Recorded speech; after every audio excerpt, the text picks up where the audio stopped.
In all relationships, there is a basis of trust. A relationship that can be maintained if the faithfulness of each other.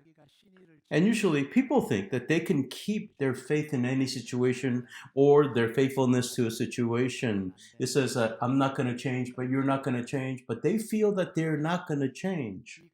However, the elements appears that seriously threaten this faithfulness is that the person is material, and the person appears to be really interested in their own benefit, especially when there's money involved.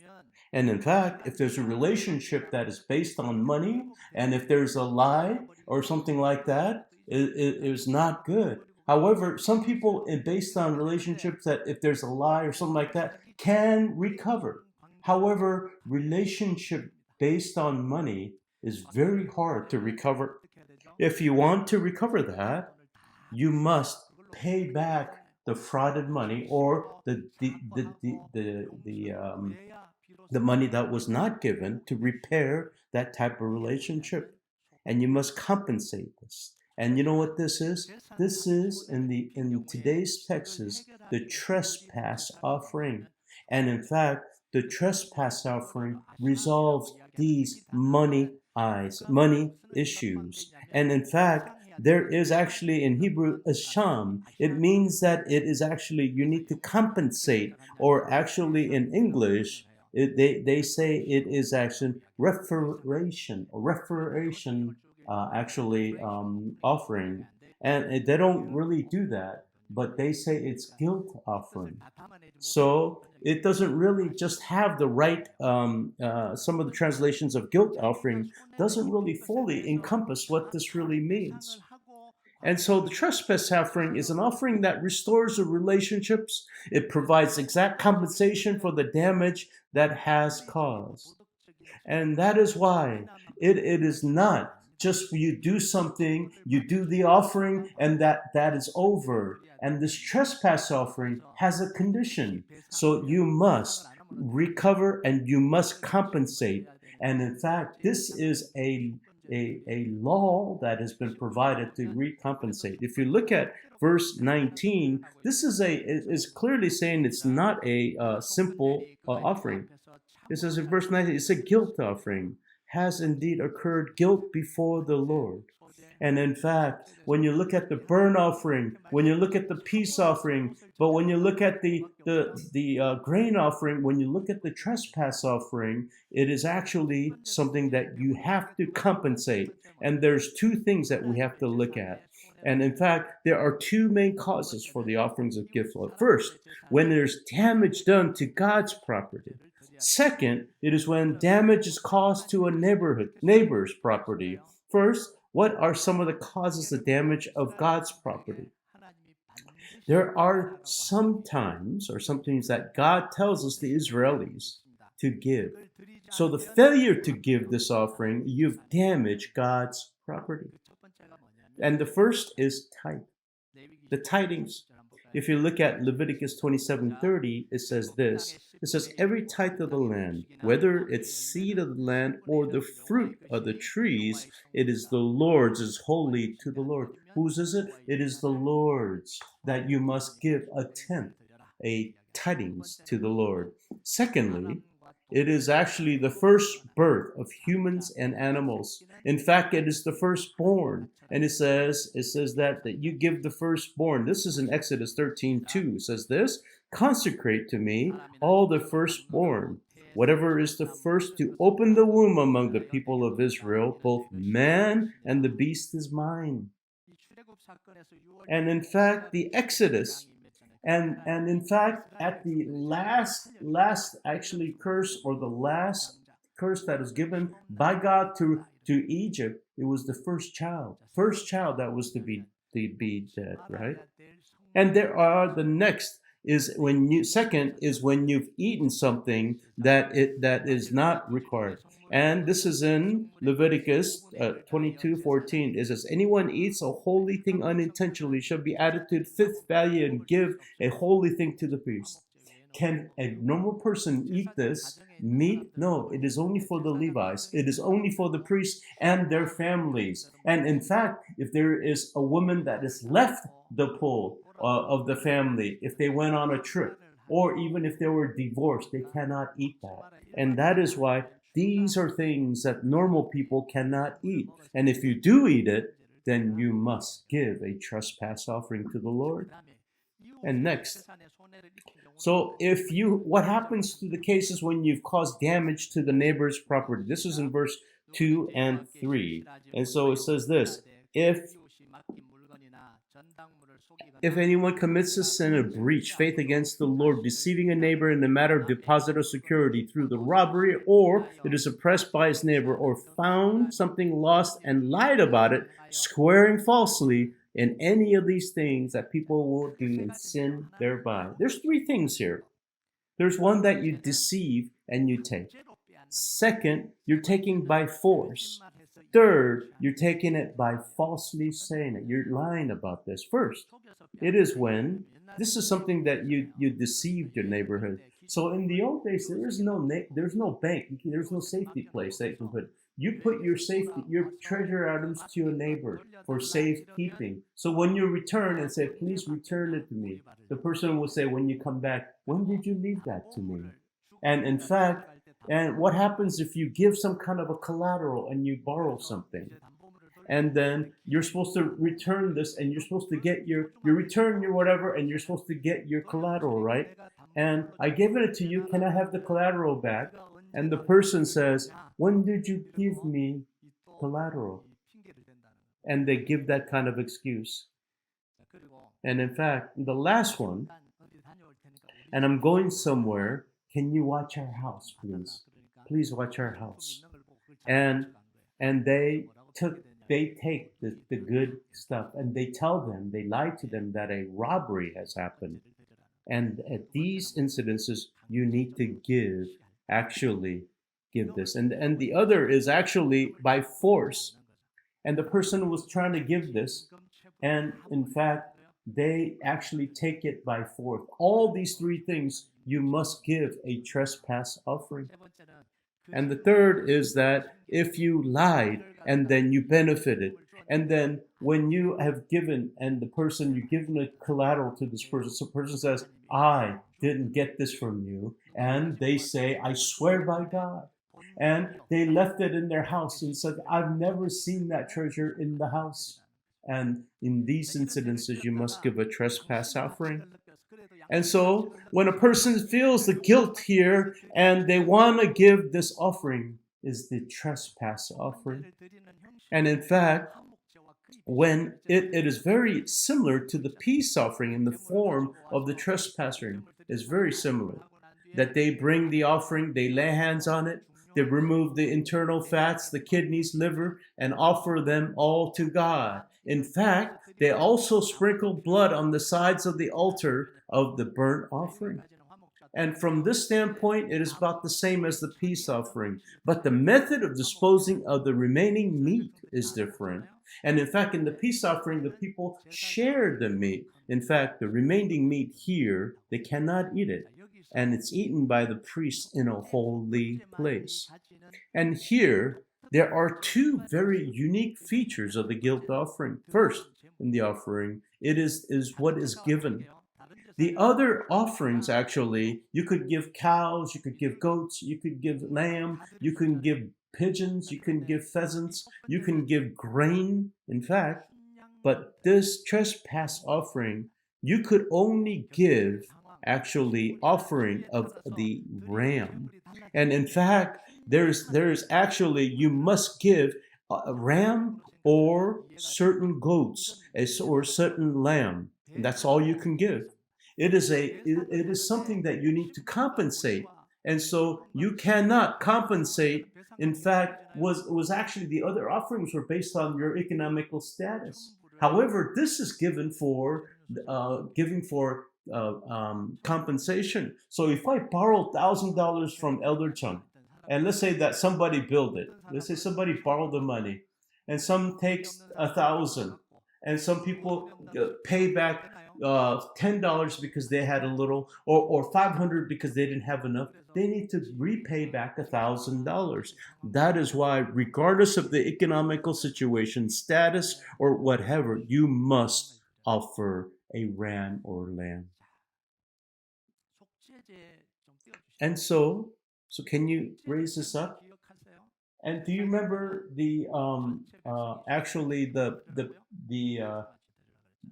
sin offering? You're supposed to give a lamb, right?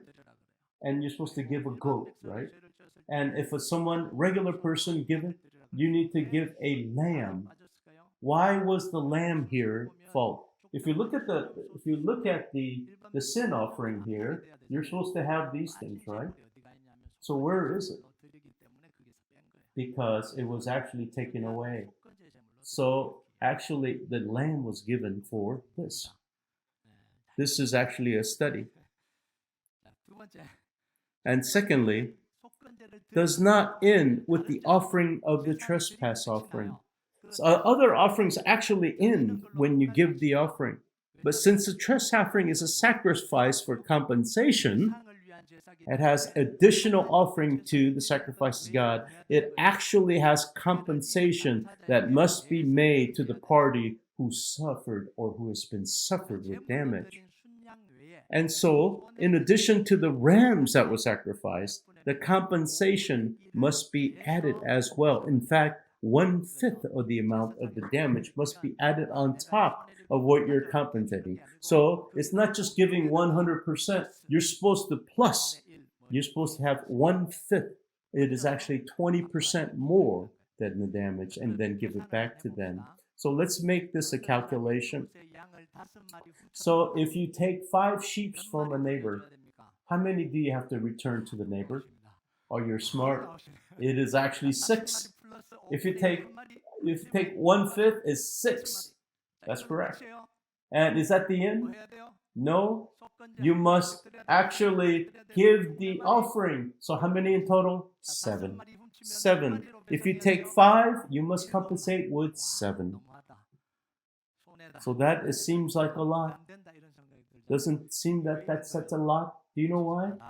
It means do not steal. Do not steal.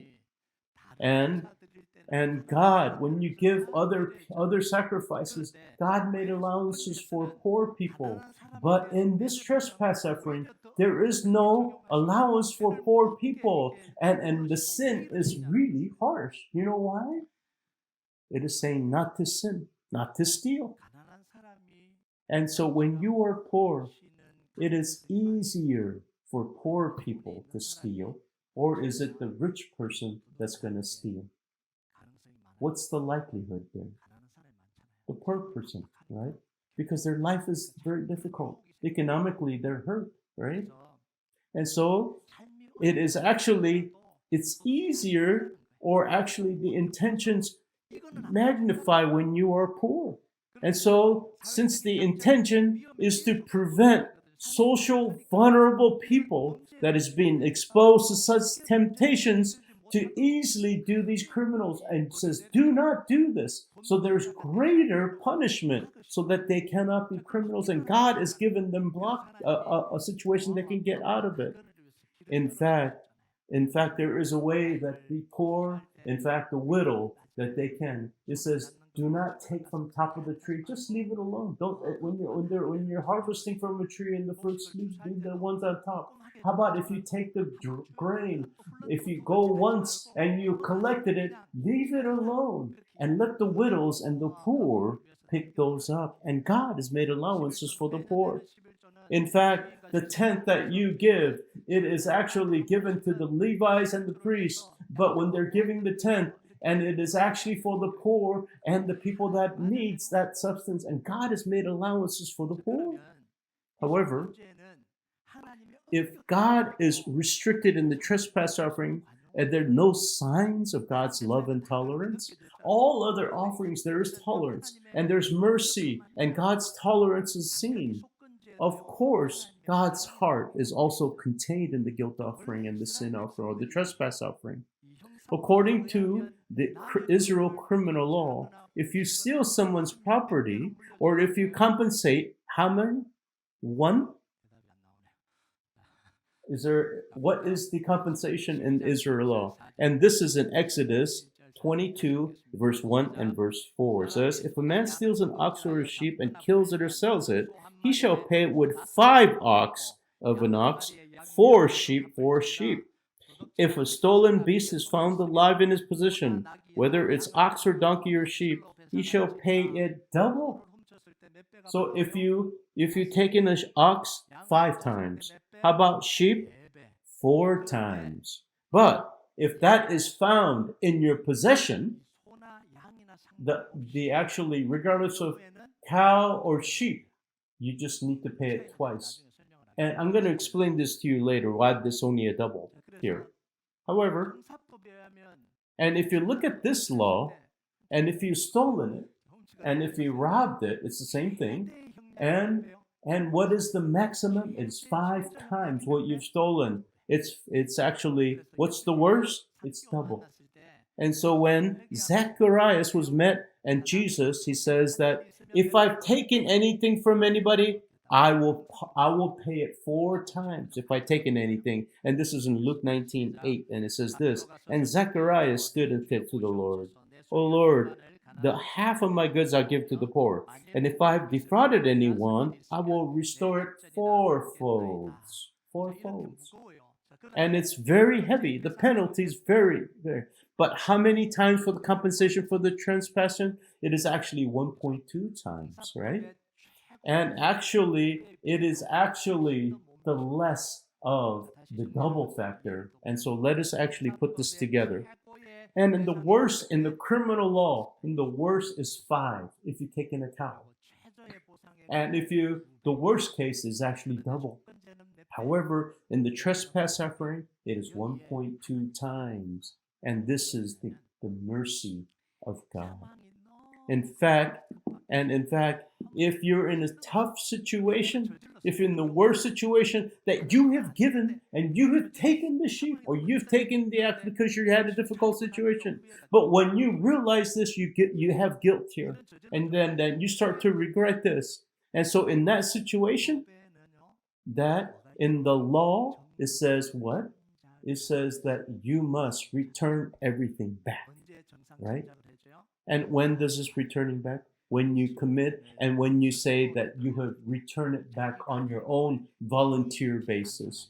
And then when you actually said, I'm really sorry for what I did, and I'm going to confess this. And this is the same meaning as the trespass offering. It is actually God lowering the actual rightful judgment that the person has to be under, and is actually 5 times that you have to. In fact, in double and 4 times to a double. But this trespass offering allows you to give 1.2, and this is less than the criminal. Why would they do this as less than criminal? So that you can voluntarily come before the Lord. That you have committed this sin, but you have come to the Lord. Who is this for? It is actually for the compensation, those people who has lost it. Those people who's been defrauded, it's hard to get their money back. Those people who has been defrauded, it's hard to get things back. In fact, this is God's way of compensating and returning those things back to the people that have lost them. In fact, when you're defrauded, most likely you're not going to get everything back. And this is very difficult. But God's interest is that you get this compensated. And in fact, the person who's lost it, to get that compensated back. That's the heart of God. And that is why the punishment is less. And so that the people could come and actually confess their guilt and then make this offering and compensate for what they have taken. That's what the trespass offering is. However, if you steal and you don't reflect on it, and in fact you try to hide it and you cover it up and you out shamelessly, but the punishment becomes very, very serious.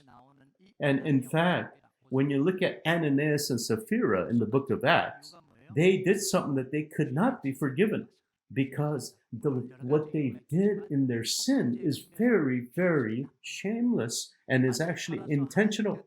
And they made a commitment that they're going to sell their lot and give everything to God. And was it just in their hearts, or did they make an announcement to the church? They made an announcement to the church. The fact that you say in your heart versus announcing it to the church, it's completely different.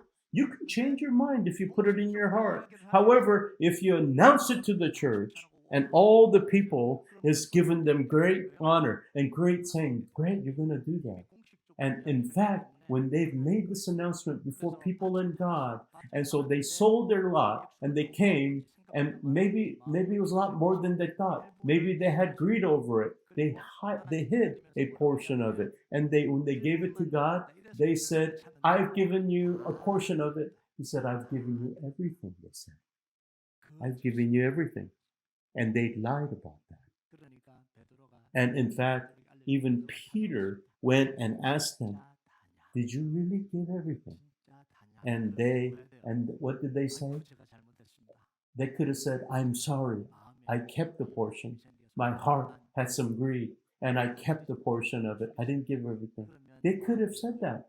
They could have confessed that, and they could have given a trespass offering then. But what did they say?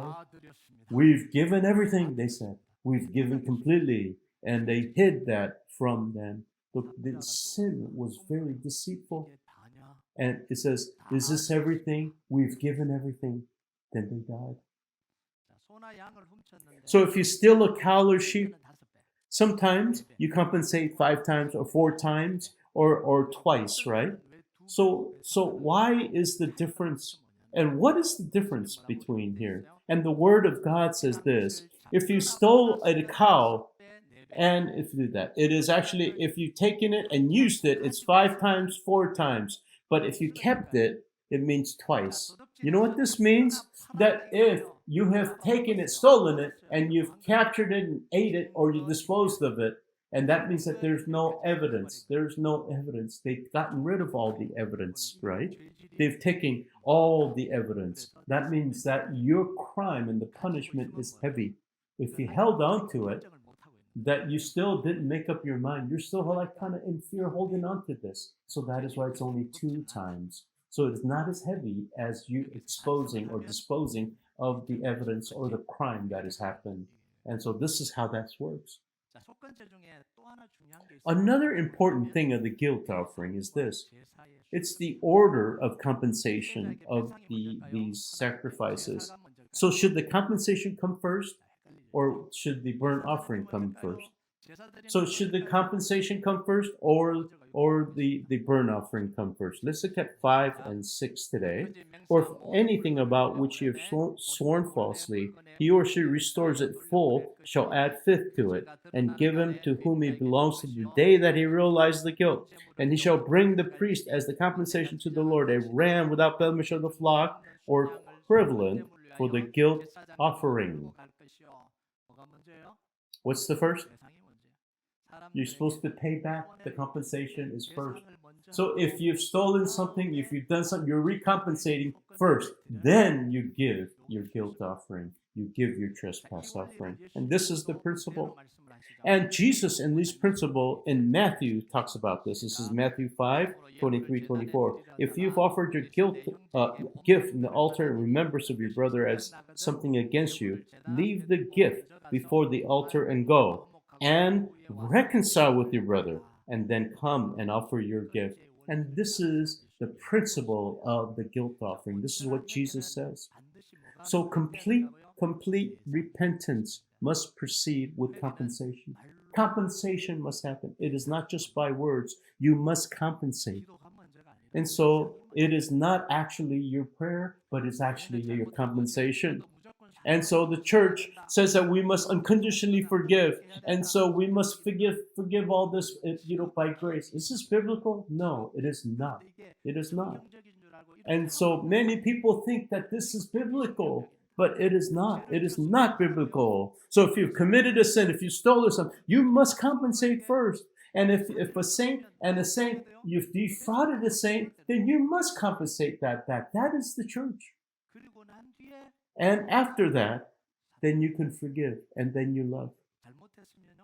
And if you've done something, I hope that you can forgive and that you can actually not only forgive, but you can recompensate and then you can forgive.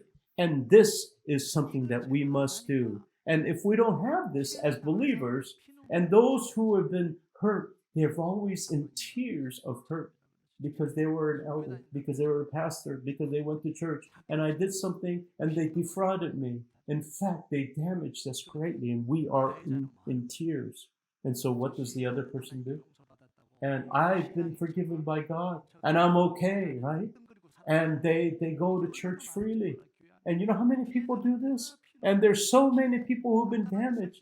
And in fact, they have so much. In fact, the only person that caused the damage says, I've been forgiven. And they go in. And we say about the word, you cannot live this way. This is not biblical. And so we must compensate those who've been damaged by us. Jesus not only died on the cross for our sin offering, but he also died as a trespass offering as well. And this is in Isaiah 53:10. Let's read this together. It says, yet was the will of the Lord to crush him, and he put him to grief. That his soul makes an offering of guilt.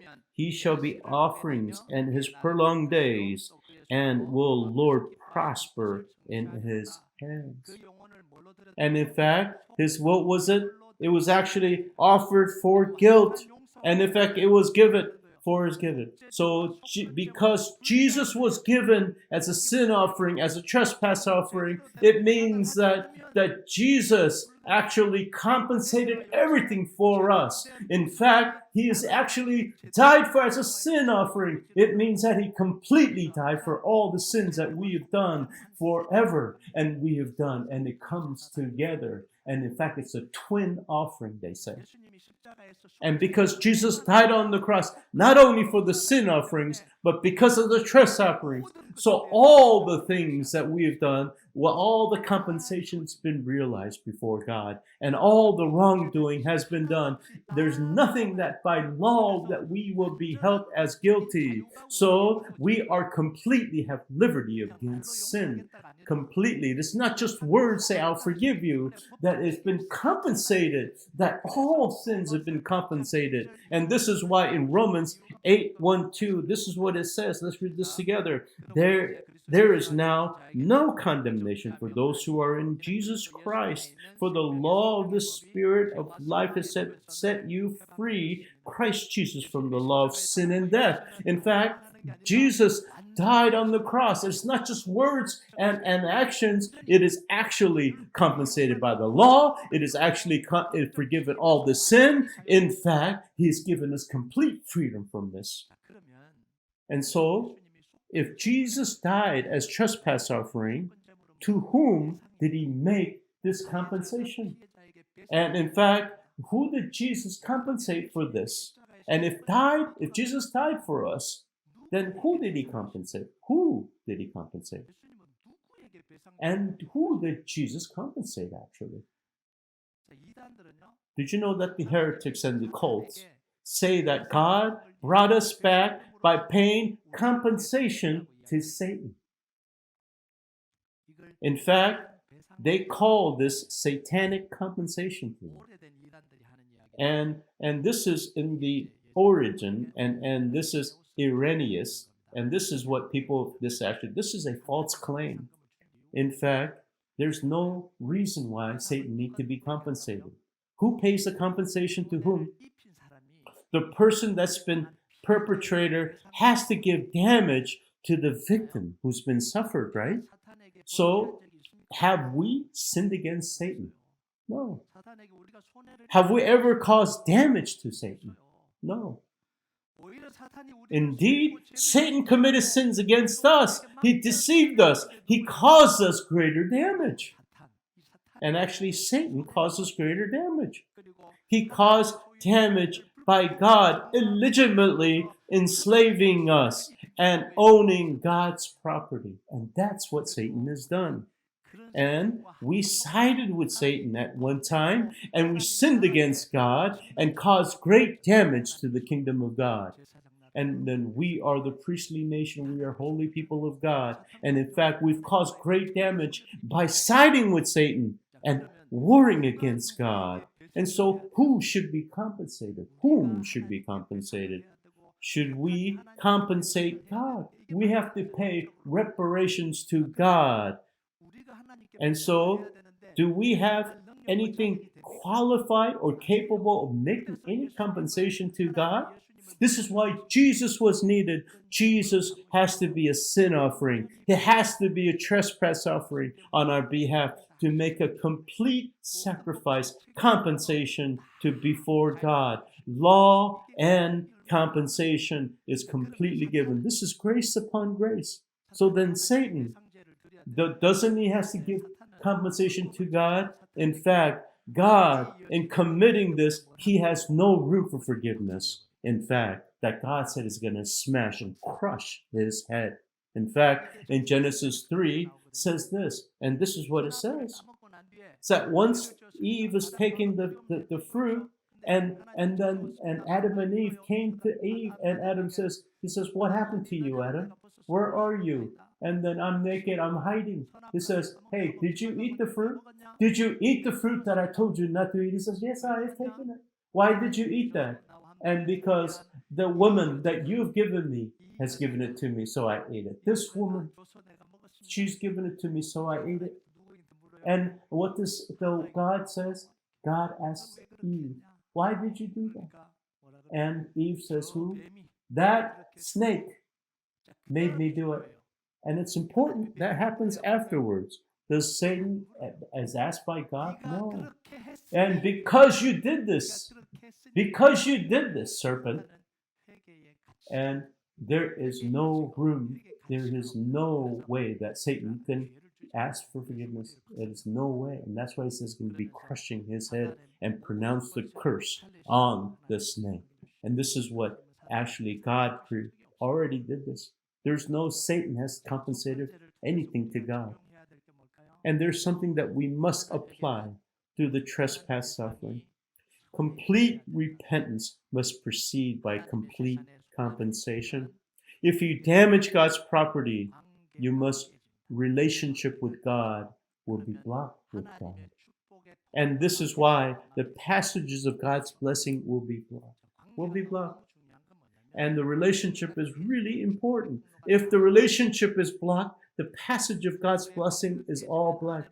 And if the husband and relationship is blocked, then can they really receive the freedom to actually do this? No. How about the parents and their child and their relationship? Can you get everything from the parent as a child? You cannot until you ask for forgiveness and that relationship is recovered. So, what do we need to do to resolve this problem? So we must, in the materialistic problems, we must block. And those things we must. If you believe that you have blocked relationship with God, you must give your guilt offering. When you're in prayer and when you're in worship, it says, you have taken this from me, then don't deny that. Give your trespass offering. And Pastor, in fact, is there in the New Testament, it says, I'm not asking you to give a sheep, but recover the relationship with God. How about your neighbor and there's a blocked relationship that you have caused hurt, material harm, and that relationship is blocked? No. In fact, and that you've taken somebody's thing fraudulently, that in fact, would that actually block the relationship with God as well? Absolutely, it does. This is why you can't ignore this. And let's look at verse 2 today. It says, and the Lord says,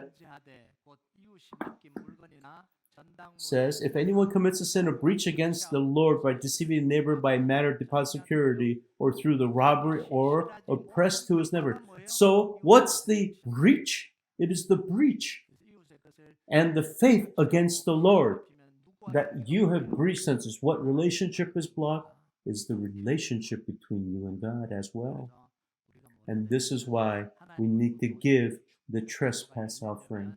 And if we want the blessings to flow, then we must unblock the material relationships and the compensate. In fact, the neighborhood's compensation that we have to do. And so this is that we give complete forgiveness after compensation, that our prayer and spiritual life will be open.